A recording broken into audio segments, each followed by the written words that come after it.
Vamos a iniciar con el evento después de haber, entre comillas, descansado en la Semana Mayor, que como no somos iglesia, no realizamos el evento el sábado pasado para que cada uno de los integrantes de la fraternidad también pueda ejercer su liderazgo o su servicio en cualquier denominación a la cual asistan.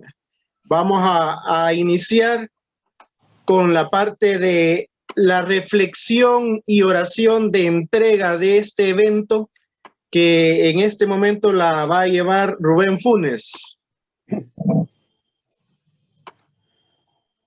Buenos días a todos. Buenos días, Rubén. Yo creo que el origen de la reflexión esta que quiero hacer en voz alta con ustedes, surgió precisamente en esta reunión que tuvimos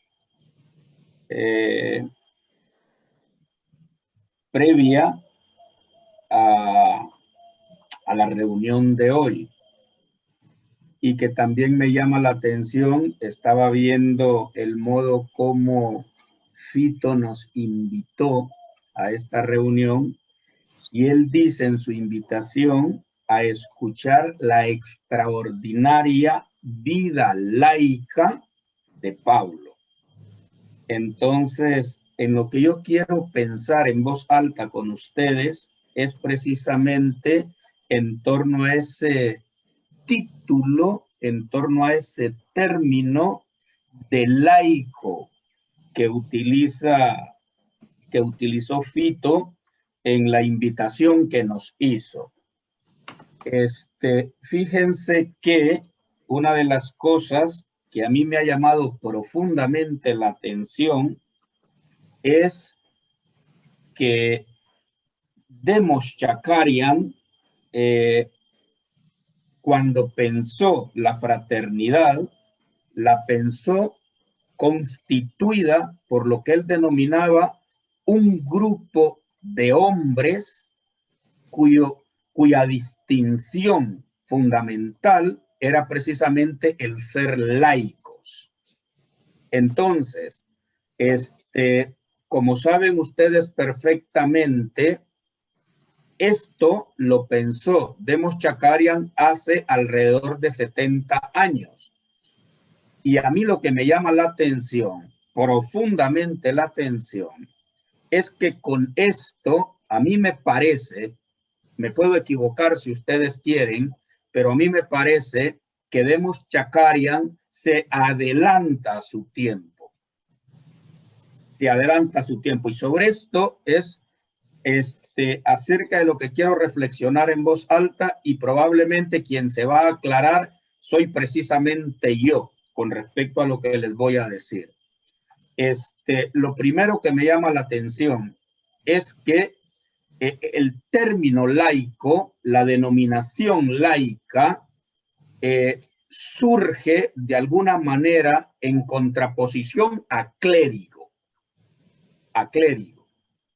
Pero no me interesa tanto la contraposición, sino la experiencia misma que vehicula el término laico. Laico, como todos sabemos, proviene de laos, proviene de pueblo.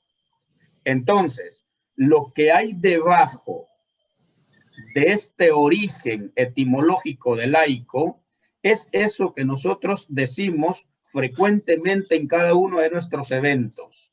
Es decir, que somos hombres comunes y corrientes. Lo que hay que acentuar, me parece a mí, es precisamente esta dimensión, que somos hombres comunes y corrientes. Pero además, a esto, creo yo, hay que agregarle que somos hombres comunes y corrientes que estamos inmersos en una sociedad que políticamente podemos llamar una sociedad contradictoria, una sociedad de tremendas injusticias, una sociedad que es necesario ser transformada. y que teológicamente la podemos describir como una sociedad que está inmersa en el pecado. Entonces, estos hombres comunes y corrientes estamos inmersos en una sociedad contradictoria y pecaminosa, pero que nos encontramos con otros hombres que también son comunes y corrientes. Yo sí quisiera en esta primera idea acentuar estos tres elementos, es decir, el ser laico es justamente ser un hombre común y corriente que está inmerso en una sociedad que es injusta y pecaminosa, pero en la que se encuentra con otros hombres que también son comunes y corrientes. Esta es la primera idea.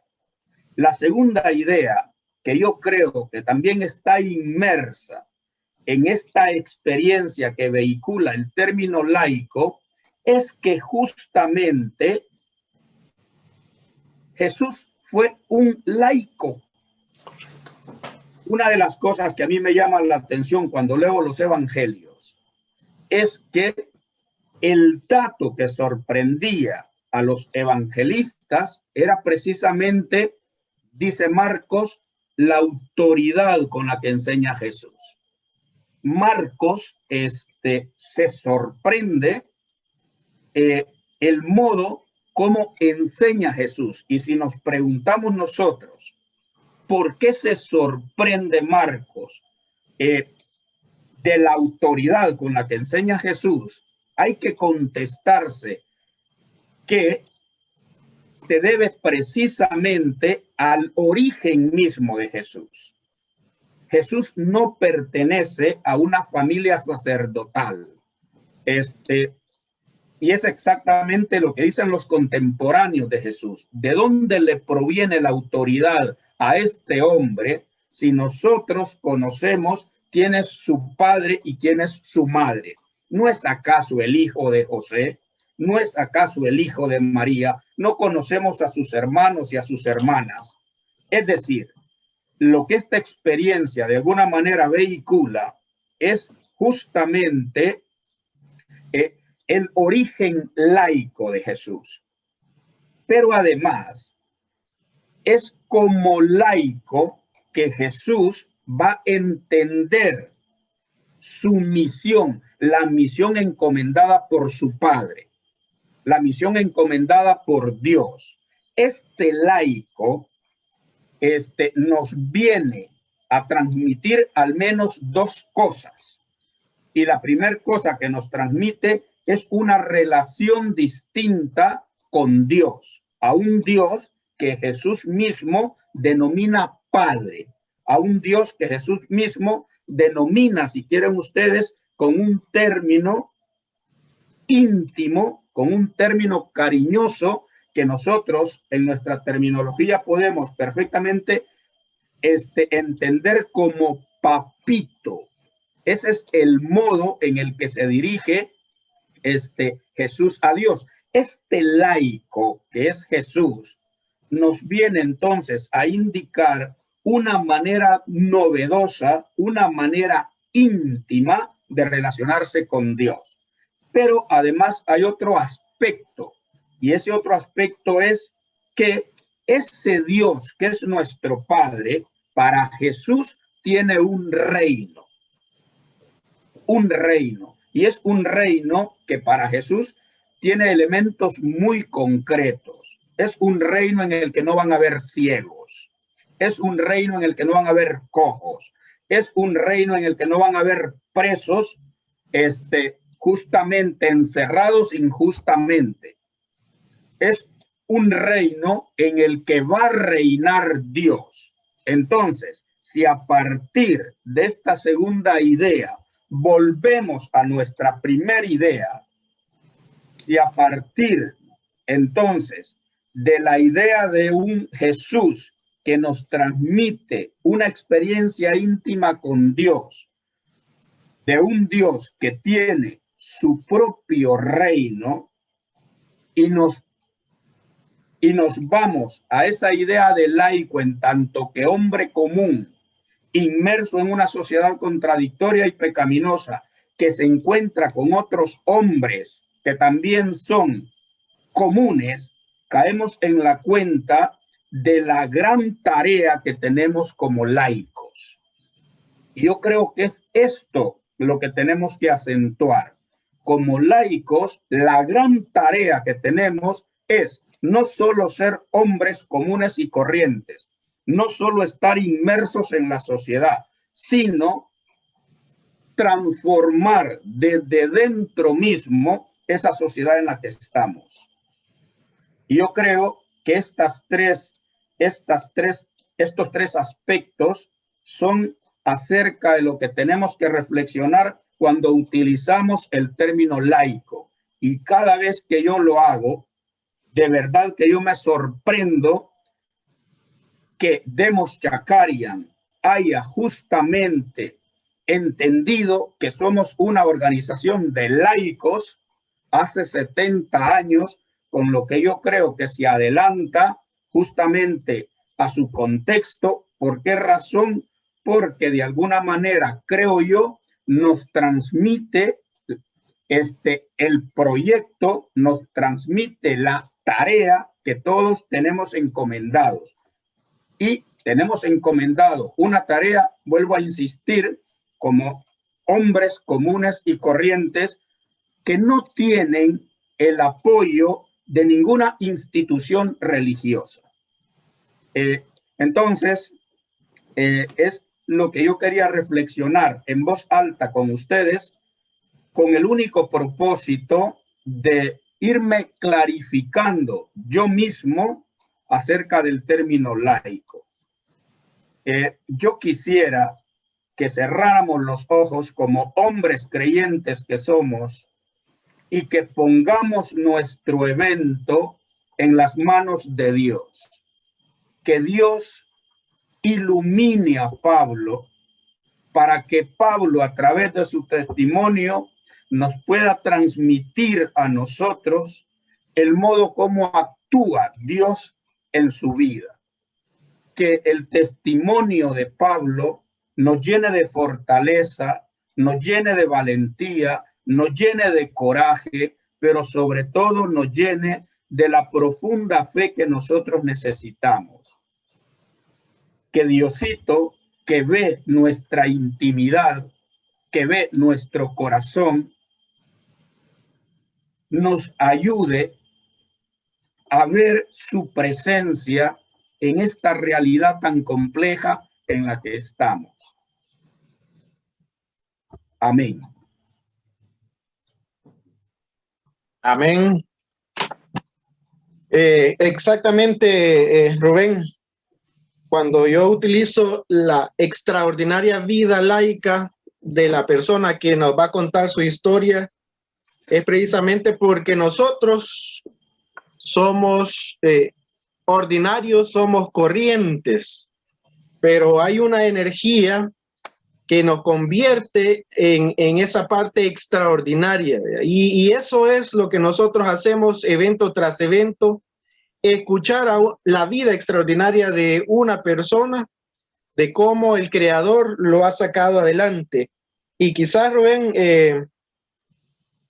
en las capacitaciones de la FINEC, nosotros decimos que el laico viene también o está relacionado de que estamos apartados para el creador, ¿verdad? Estamos sirviéndole a lo que tú llamabas la tarea que nos ha encomendado Jesucristo, ¿verdad? No somos religiosos, sí hablamos de Jesús, pero de una forma espiritual y laica. No tenemos esas parte clerical, sino que somos personas que tenemos que ir a trabajar posteriormente a este evento. Y parte de eso que hemos hablado y reflexionado en este momento tiene que ver con la visión, que esa la va a contar Mario Antonio Juárez. Se activa su micrófono, Mario.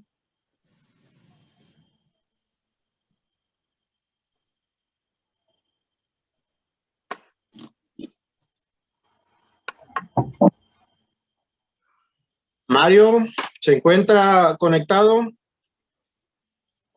Hay que desactivar el audio. Gracias, Fito. Gracias. Qué bueno la reflexión de César nos lleva a una reflexión adicional, en el sentido de que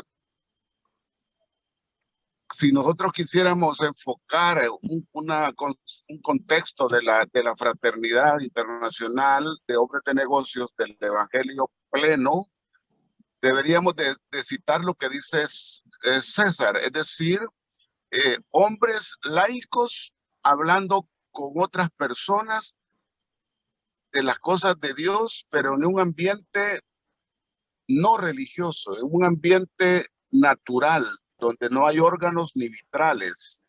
Y eso creo que también César nos da una reflexión de que ya llegó el momento, en el sentido de que hay que redactar la segunda parte de la visión de esos 70 años para los próximos 70 años o más, en el sentido que tenemos que pragmatizar la visión, tenemos que enfocarla en un contexto moderno sobre lo que se espera en un mundo más humano, en este transitar de la vida.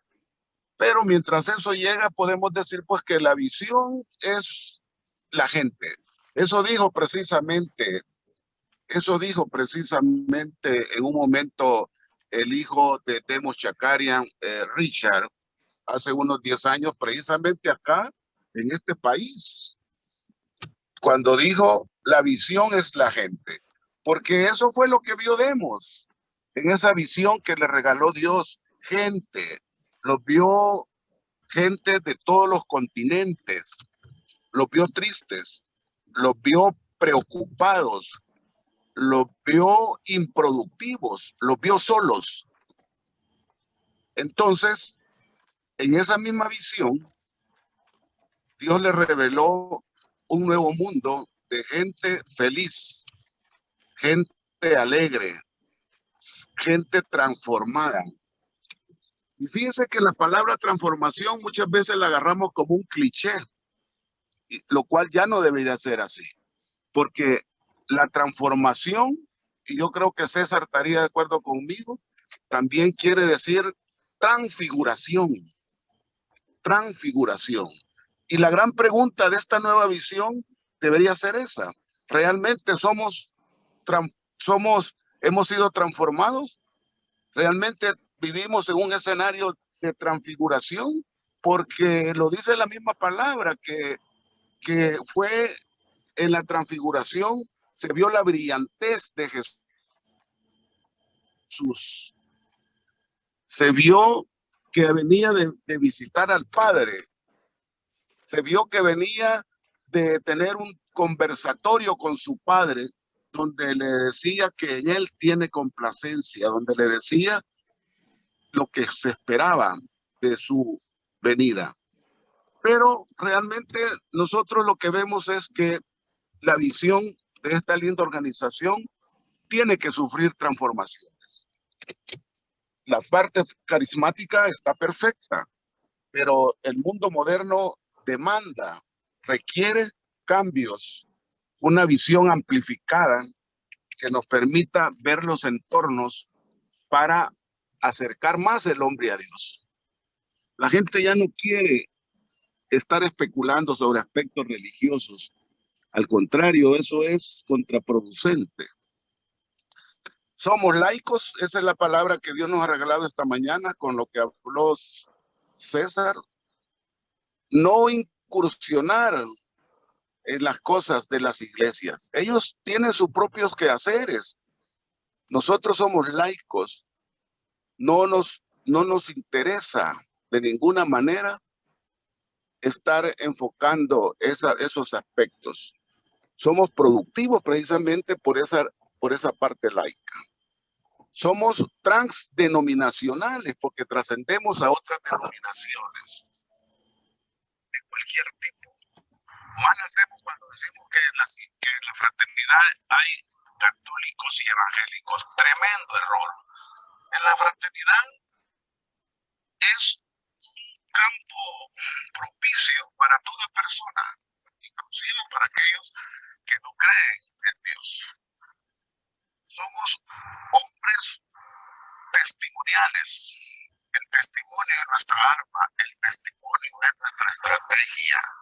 No debemos estar pensando en aspectos religiosos. Es más, si me preguntaran ustedes cuál es uno de los aspectos por los cuales la gente no llega a la fraternidad, es precisamente eso, por la religiosidad.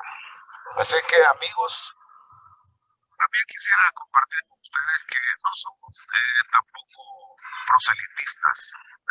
No pretendemos llevar gente a la fraternidad e ir y cambiar de denominaciones, lo cual muchos lo hacen.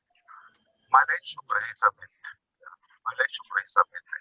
Y si se fijaron cuando yo dije que en fraternidad, yo dije que otros dicen laicos hablándole a otros laicos. Está imparcial esa respuesta. Hay que hablarle a todos, inclusive a aquellos que cometen esos terribles errores de llegar a pescar a las iglesias, a la fraternidad. También no somos proselitistas, no somos evangélicos, no queremos unir a las iglesias, lo cual es un término que también ya hay que revisarlo. Ya no podemos vivir de los clichés desde hace 70 años. Realmente también muchas veces nos atrevemos a decir que no somos una iglesia, lo cual también está mal enfocado. Si tú dices que no somos una iglesia denominacional, bueno, eso sí es aceptable. Pero si somos parte del cuerpo de Cristo, donde Cristo es la cabeza, entonces por lo tanto es el momento de hacer una revisión general para ya no ver el pasado. Tal vez el pasado siempre es bueno para enfocarnos y ver qué es lo que se puede corregir. Ahora tenemos que enfocarnos en una visión pragmática, donde realmente sea una fortaleza para el hombre que quiere cambiar. Juan Roberto escribió un artículo muy interesante, los invito a que lo vean, donde dice que cuando decimos nosotros que somos tripartito, eso debe ir vinculado con nuestras actitudes. Hay gente que dice que ha cambiado, hay gente que dice que ha nacido de nuevo, pero si sigue con las mismas actitudes, bueno, a lo mejor nunca nació de nuevo. Las actitudes del ser humano conllevan precisamente a vivir y a enfrentar la resiliencia como una estrategia para la humanización, la creatividad misma. Olvidar de que este mundo solo necesita tecnología. Terrible error, porque está enfocada en los signos de dólar, está enfocado en todo, está enfocado en empobrecer más la creatividad de la gente. Una tecnología, una transformación digital sin la parte humana es basura. La tecnología, la transformación digital debe ir acompañada de actitudes, de principios y de valores. Para terminar, decirles pues de que la fraternidad es uno de los lugares más propicios para que el hombre esté más cerca de Dios. Gracias. Gracias, Mario. Y precisamente como somos parte de ese organismo, de ese cuerpo, de ese ejército, somos complementarios a las diferentes congregaciones religiosas, ¿verdad? No, como lo dice el parte de la visión, no somos ecuménicos, no queremos reunir a esas denominaciones religiosas, pero sí queremos unir a las personas en esa misma tarea, en ese mismo propósito que nos ha encomendado el Creador. En nuestra trinchera, nosotros como hombres de negocios, como empresarios, como empleados, tenemos nuestra trinchera donde podemos trabajar y amplificar esta visión. Las denominaciones religiosas también tienen sus tareas respectivas Así que somos un complemento y que yo he visto en muchos fraternos, algunos nos quedamos nada más con los eventos de FINEC, pero también se le hace el llamado que también ejerzan ese servicio en sus diferentes denominaciones, ¿verdad? En las que el creador le ponga en el corazón cuál considera que es el lugar donde puede servir más todavía al creador. Así que vamos a continuar con los anuncios. Nosotros nos reunimos. Hola, José Ángel. Hola, ¿me escuchas? Hoy sí ya se escucha, Ángel. Bueno, si todavía sirvo, ya la visión ya se dio, pero si querés hablar un poquito. Bueno, en realidad era una visión. ¿Qué tal, mi querido hermano vicepresidente o secretario secretario? Pablo. Sí, secretario Pablo, bienvenido. Me tocaba a mí la visión, pero no sé qué pasó.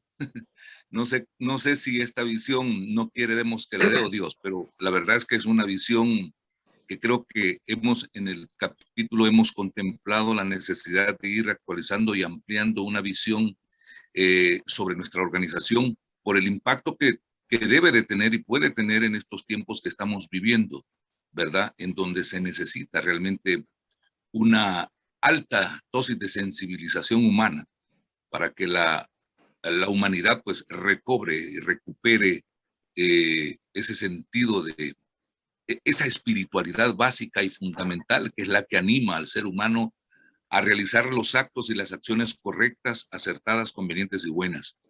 Pero bien, posiblemente en otra oportunidad será. Para mí ha sido un poco difícil esta conexión, lástima, pero bien, Dios sabe lo que hace. Es un gusto y perdonen ustedes, disculpen ustedes, por favor, amados fraternos, gracias. Sé que siempre estamos listos para esto. No hay problema, Ángel, son siempre aspectos que suceden cuando estamos conectados en línea. Sí. Mencionaba los eventos. Nosotros hacemos la reunión operativa los días lunes. Ahorita la estamos haciendo a través del WhatsApp, pero como ya se dio bandera verde para poder iniciar los eventos, este lunes vamos a asegurar, ¿verdad? Si iniciamos ya con los eventos presenciales, la próxima semana también ahí pasé una encuesta para ver si regresamos a los días viernes o nos mantenemos en los días sábados. Si no lo han contestado, avísenme para mandarle el enlace y poderlo hacer a través del teléfono celular, ¿verdad? Y como lo mencionaba Pablo, está la Convención Mundial FINEC para el mes de julio, en donde nos reunimos todos los fraternos de los diferentes países a escuchar parte de las capacitaciones, parte de las celebraciones que se realizan y también, por supuesto, los testimonios, que como decía Mario, es la herramienta que nosotros utilizamos. Sin más preámbulo, voy a presentar nuevamente a Pablo Zamora. Él es miembro del capítulo Altavista en la Ciudad de México y actualmente es el secretario nacional de la Fraternidad Internacional de Hombres de Negocio, el Evangelio Completo, del país de México. ¿Verdad? Los eventos internacionales parece que también él está a cargo. Tiene 30 minutos y posteriormente hace la oración del llamado. Excelente. Bueno, pues muchas gracias, buenos días. Créanme que es un gusto increíble y es un honor el poder estar aquí con ustedes. Gracias, en verdad. Y bueno, lo que voy a hacer es platicarles en relación con mi testimonio, qué es lo que ha sucedido en mi vida. Lo voy a dividir en 3 partes. Cómo vivía y cuál era el estilo de vida que yo tenía antes de pertenecer a esta fraternidad. Cómo fue que entré a la fraternidad y dicho de otra forma, en ese momento, cómo yo entré a la fraternidad y sin darme cuenta permití que Dios entrara a mi vida y cuál es el estilo de vida que estoy viviendo ahora. Voy a iniciar por un aspecto de mi niñez que después, hasta que entré a la fraternidad, me di cuenta que definió mi vida. Cuando yo era niño, mis padres me tuvieron ya a una edad muy adulta. O sea, cuando yo nazco, mi papá tenía 60 años, ¿sí? Mi mamá tenía casi 40 años o 40 años. ¿Y qué fue lo que creó esto? Que bueno, además yo nunca vi a mi papá joven, ¿no? De eso me di cuenta hasta después. Yo casi siempre, todos me decían que sí era mi abuelito, ¿no? Y lo que pasó ahí es que yo era como una mascotita en la convivencia de la familia, porque todos mis primos, yo nunca tuve un solo primo de mi edad. Todos mis primos eran personas que me llevaban 15, 20 años y entonces pues me acostumbré a ser el centro de atención. En la época de Navidades yo recibía regalos en más de una casa. Aquí en México se acostumbra a celebrar el Día de los Reyes, el 6 de enero, y llegan regalos a las casas. Entonces yo iba a casa de un tío y tenía regalos, iba a casa de otro tío y tenía regalos. Pero ¿a qué voy con todo esto? Que se me creó una mentalidad en la que yo sentía que debía de ser el centro de atención. Entonces me volví, después me di cuenta, un niño muy egocéntrico, muy egocéntrico. Además, todos me consentían, ¿no? Bueno, desde luego que pues yo me la pasaba riquísimo, ¿no? Muy consentido. Pasa el tiempo, entro a la escuela, me fue muy bien en la escuela. Cuando entro a la universidad, en forma paralela, por nuestra situación económica, si bien no tuve ninguna necesidad apremiante, pues no era una situación boyante. Entonces, estoy trabajando al mismo tiempo y estoy en la universidad. Estudié computación, pero en ese tiempo era algo realmente novedoso. Entonces, entro a trabajar, empiezo a ganar muy bien, entré a trabajar a un banco en el área de tecnología, y imagínense, o sea, yo era un muchacho de 19 años, con un sueldo muy bueno, y me volví una persona excesivamente competitiva. Para mí no había más que el trabajo, porque además, pues, llamaba la atención por mi edad, ¿no? Entonces, yo iba por gusto, realmente por gusto, por ejemplo, a trabajar a los sábados.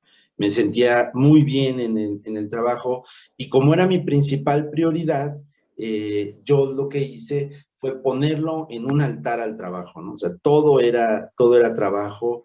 Lo que definió también en su momento, pues mi estilo de ser, fue el tipo de jefes que tuve, que eran personas muy soberbias, que lo importante era cuando teníamos las juntas, pues quién gritaba más fuerte, y pues era el jefe. Entonces me convertí en una persona muy fría, en una persona muy soberbia. Empecé a tener gente a mi cargo. Cuando tenía 23 años me hicieron gerente en el banco. Y todas las personas, sin excepción, que estaban a mi cargo, todas eran mayores que yo.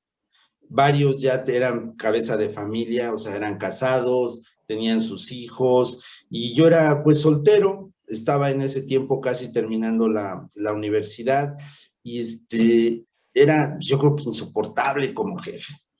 Desde luego el banco me valoraba bien, porque pues para mí lo principal era terminar los proyectos de tecnología a tiempo. Esa era la prioridad. Entonces yo lo que hacía, si teníamos un mínimo retraso, citaba a mi gente a trabajar a las 7 de la mañana, cuando el horario de entrada eran las 8:30 o 9 de la mañana.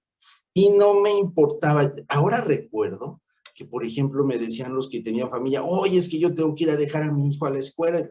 Pues ese es tu problema, apúrate en tu trabajo, pero hasta que no estemos de acuerdo al plan, nos vemos a las 7 de la mañana. Y así los traía.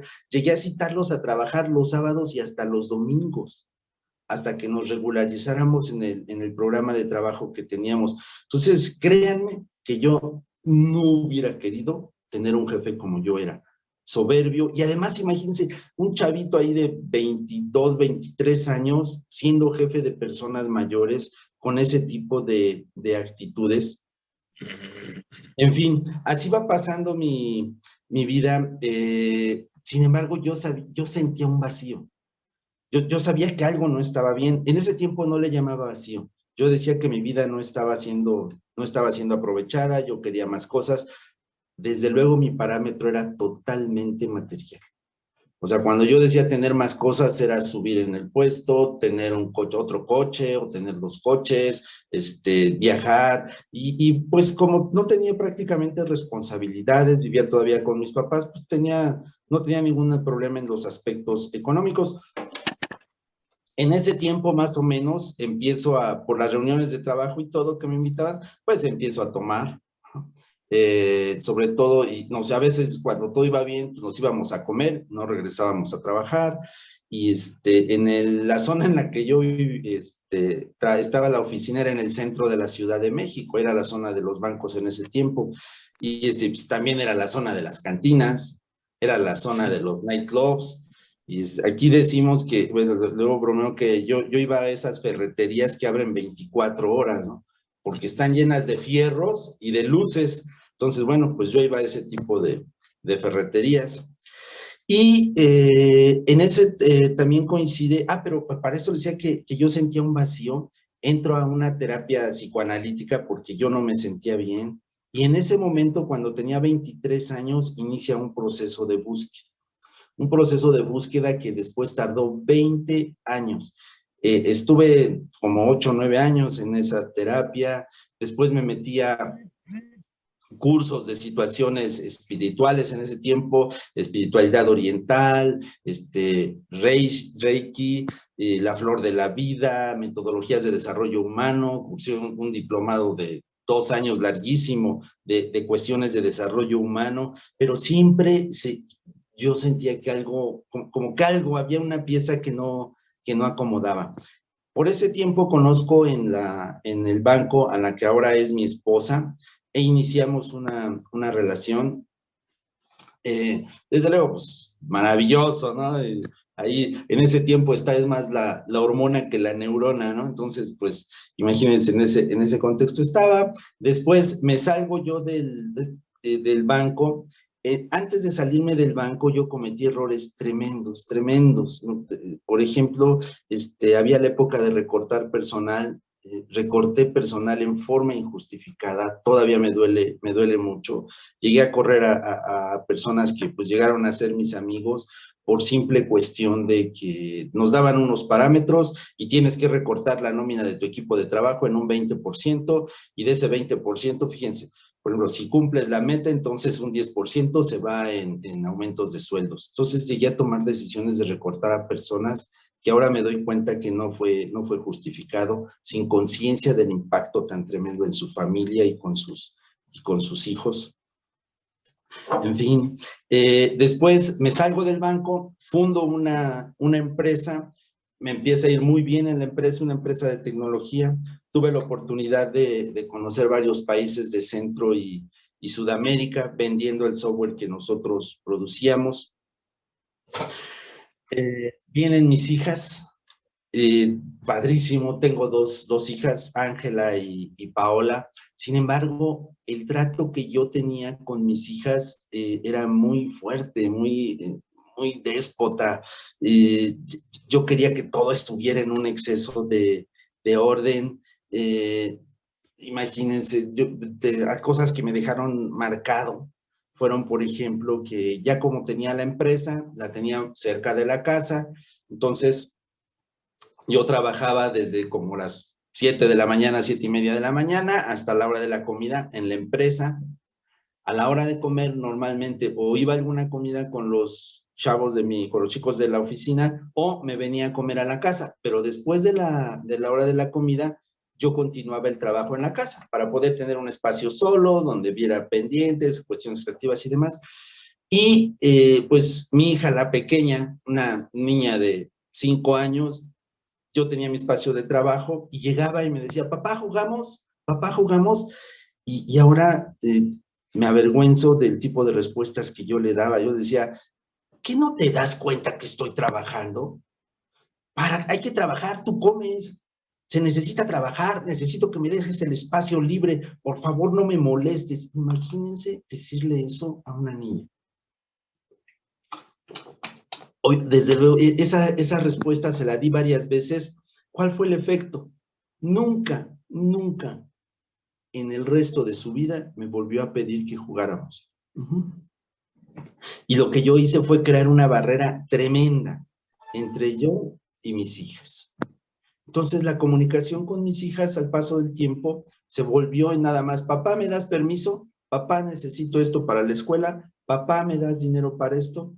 Y esa era toda la comunicación con mis hijas. Mi esposa, la que ahora es mi esposa, es una persona muy prudente, una excelente persona, y gracias a eso yo estoy seguro que no hubo un divorcio. No lo hubo en la práctica, pero en la realidad había una separación tremenda. Yo, por ejemplo, terminaba de trabajar, me iba a ver la televisión, ahí estaba mi familia. Yo creo que no pasaban ni 5 o 10 minutos cuando me quedaba solo. Era intratable vivir conmigo. Nunca le puse una mano encima ni a mi esposa ni a mis hijas, pero no solo que en forma física se lastima a las personas.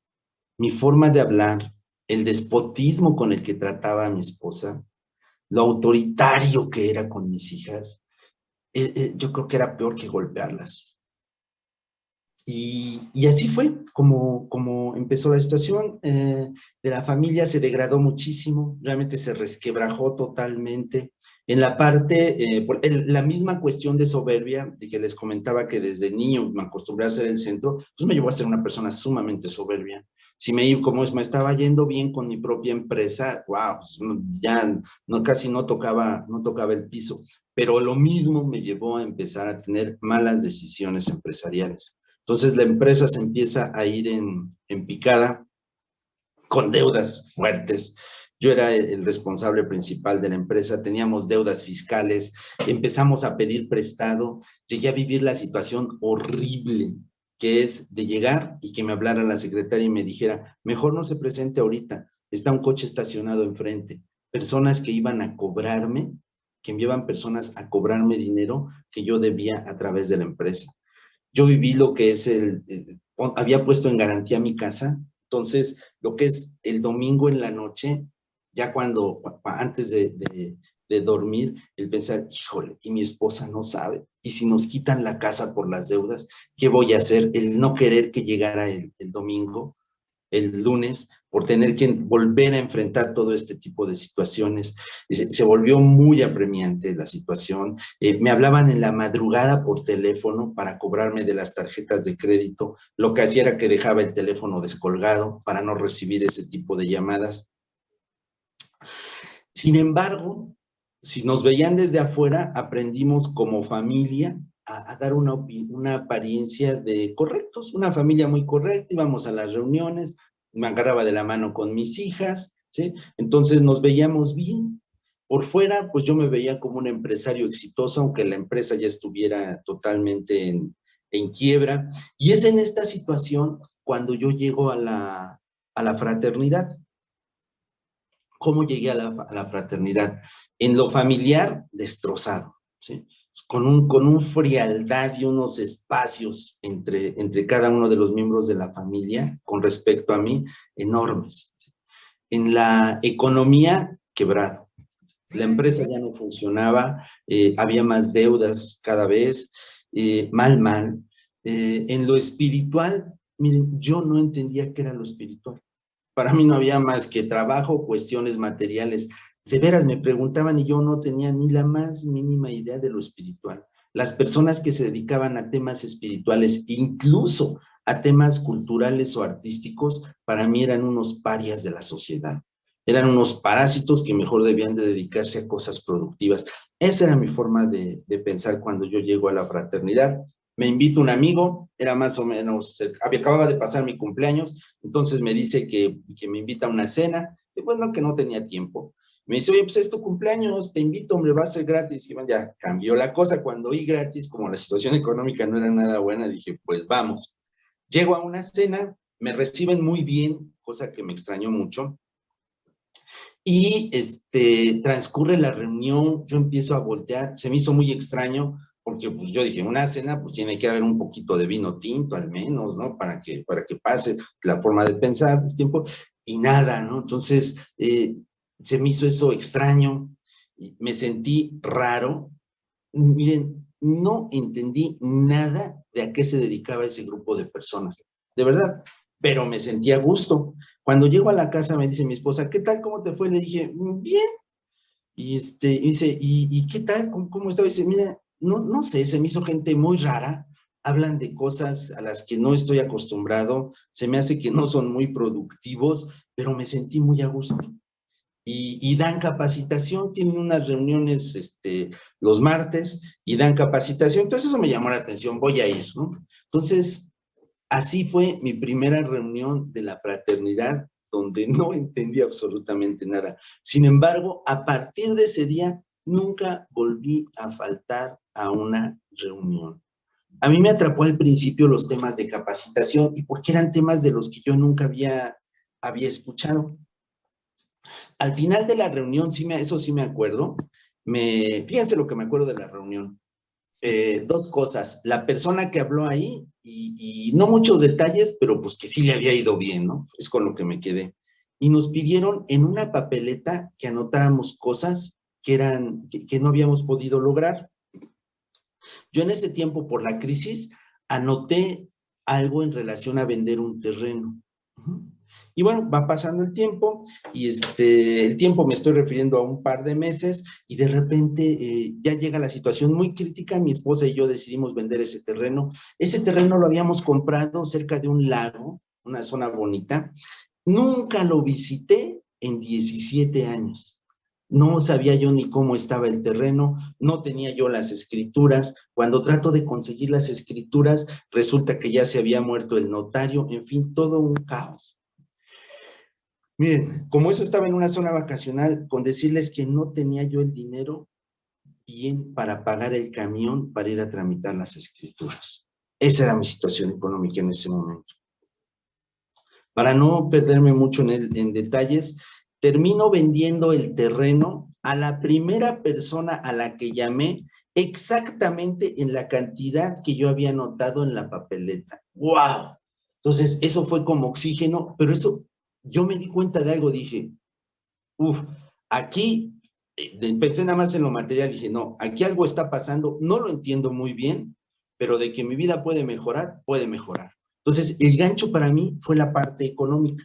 Después viene un seminario de los que damos en esta organización, le llamamos SAEL, y en ese seminario la persona que empieza a exponer nos dice, oigan, bueno, veo que se tratan con mucho agrado, se dan su abrazo, no importa que estén panzones, bigotones, calvos, pero todos se saludan con mucho gusto. Qué bueno, qué bueno. Sí, ¿y cómo se despidieron de su esposa? ¿Con el mismo gusto? Híjole, a mí eso me golpeó tremendamente. Si con el mismo gusto la ven, ¿y a ustedes cómo los ven cuando llegan a casa? ¿Con ese gusto los abrazan? Esa pregunta a mí me quebró. Fue como si de repente la información que yo había venido recibiendo a lo largo de 6 meses más o menos en la fraternidad, de repente hizo clic, todo se acomodó y me di cuenta del tipo de vida que yo llevaba, que todo era falso, que mi familia pues nada más estábamos juntos porque compartíamos un techo, que yo estaba quebrado económicamente, pero lo que más me impactó fue la situación familiar. Esa noche llego yo a la casa y reúno a mi familia, a mi esposa, a mis 2 hijas, y les pedí perdón.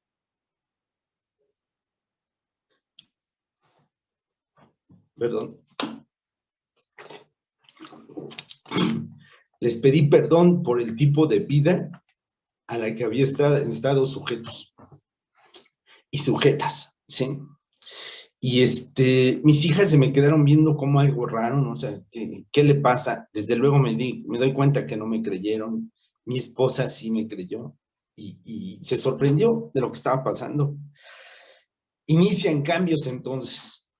Inician cambios en mi persona, empiezo a actuar diferente, empiezo a poner las prioridades en orden, me doy cuenta que de lo más invaluable que yo tenía era mi familia, ¿sí? Cambia mi actitud hacia mis hijas, mi trato con ellas. También una de las personas con las que nos daba capacitación en la fraternidad, miren, este es un lugar, entre paréntesis, donde hay grandes maestros, ¿sí? Pero de una forma tan sencilla. Él lo que nos decía era que el primer capítulo era nuestra familia y que debíamos dedicarle tiempo a la familia. Como yo todavía no entendía muy bien las cosas, empecé a reunirme con la familia todos los domingos en la noche para empezar a platicar y de alguna forma empezar a transmitirle todo lo que aprendemos aquí en la fraternidad en relación y es que además yo era anti-Dios, ¿eh?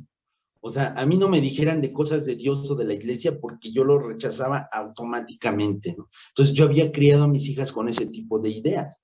Entonces empezar a hablarles de una forma laica era donde yo me sentía más cómodo. Y empezamos a la información que recibía yo en la fraternidad a llamarles principios y valores. Y entonces los domingos en la noche era el momento de empezar a platicar con eso a mis hijas. De eso con mis hijas, y empieza a haber una transformación tremenda en la familia. Los problemas que yo tenía de impuestos, las deudas poco a poco se van pagando. Yo debía en impuestos de la empresa, finalmente la empresa quebró. Yo debía en impuestos, yo creo que el equivalente a la compra de un coche nuevo.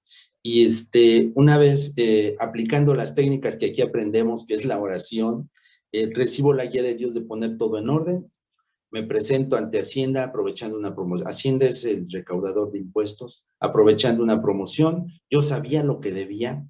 Me dicen, señor, aquí no hay nada, no debe usted nada. Yo, no, o sea, así que busque bien, a ver, deme su otro registro de contribuyente.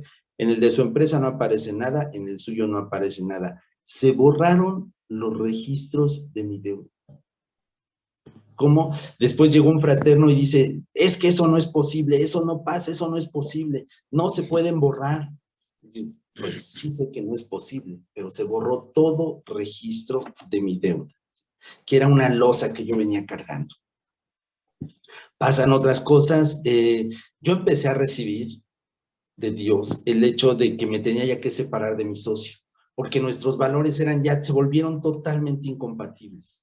Yo era una persona que, si bien no incurrí en ilegalidades, sí hice muchas cosas no correctas. Caminaba como empresario en una línea muy delgada entre lo ilegal y lo incorrecto. Y entonces, pues ya no podía yo seguir con ese socio. Sin embargo, yo todavía tenía mi ego, mi empresa quebrada, pero yo seguía diciendo, no, le he dedicado 15 años a esta empresa, mi empresa de tecnología, hasta que un día, un viernes, voy al banco, voy a sacar un cheque y me dicen que no hay fondo. ¿Cómo es? ¿Qué ha pasado? Mi socio retiró todo el dinero. Me quejo con el banco y me dicen, señores, que su cuenta, cualquiera de las dos firmas es buena, no hay nada que hacer. Me quedo con menos de 500 pesos en la bolsa. Me acuerdo, después de 15 años de trabajo y una deuda enorme. Fue la que después se borró con el gobierno, ¿no?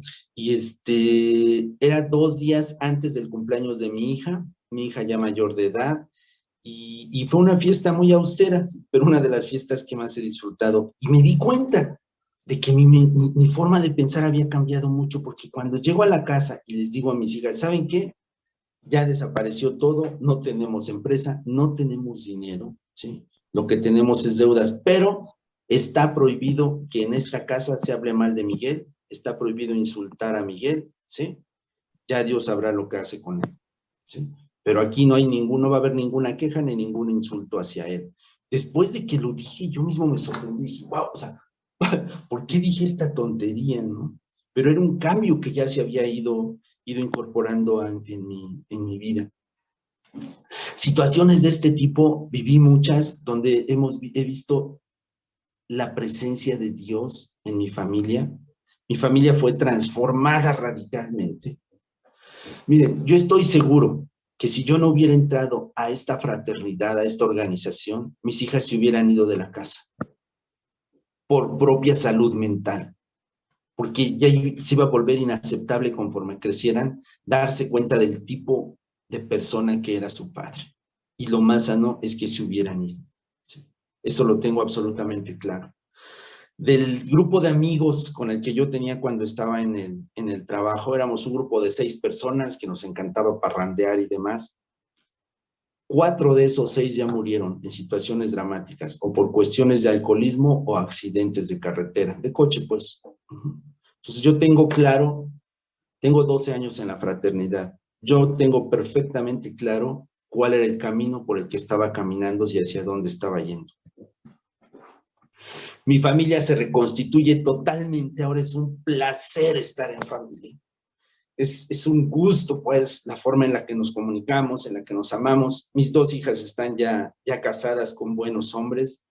En la economía hemos tenido altibajos, principalmente por necedades y malas decisiones, aún ya estando en la fraternidad que yo seguí teniendo. Pero nunca he dejado de ver la provisión de Dios. Ahorita la empresa de tecnología ya no la tengo, doy consultoría todavía en tecnología, me dedico a dar capacitación, poco a poco me he metido en temas de desarrollo humano, entonces doy capacitación en temas y consultoría en temas de desarrollo humano, doy clases en una universidad que está cerca de la escuela sobre temas de desarrollo humano y liderazgo. Adicionalmente, la casa, pues en su momento la compramos, es bastante grande, entonces tenemos cerca la universidad y rentamos habitaciones para estudiantes, para damas estudiantes. Han pasado cosas increíbles en plena pandemia, sin haber clases presenciales de la universidad, nos han llamado chicas para rentar las habitaciones. Ahorita no está siendo habitada, pero las chicas nos siguen pagando la renta. Mi vida ha cambiado radicalmente a partir de que entré a esta organización. Encontré muchísimas cosas, la principal fue recuperar a mi familia. Encontré el propósito de mi vida, algo invaluable, invaluable. Cuando uno encuentra el propósito de su vida, todo cambia en forma radical, ¿sí? Y eso me lo dio la pertenencia a esta organización y el empezar a buscar a Dios en mi vida. Les comenté que, bueno, y hay muchos testimonios pequeños, grandes, donde he visto la provisión de Dios, la presencia de Dios, una sanidad en mi hija, estuvo a punto de perder la vida, vi la mano de Dios manifestada tremendamente. Pasé, les comentaba, más de 20 años buscando algo, ¿sí? Y yo no me había dado cuenta que tenía un hueco en el corazón, tenía un hueco aquí, en el pecho, algo que no me dejaba estar bien. Y hasta que entré a esta organización, me di cuenta de por qué nunca lo pude rellenar. Y miren que estuve 20 años buscando. Es muy simple.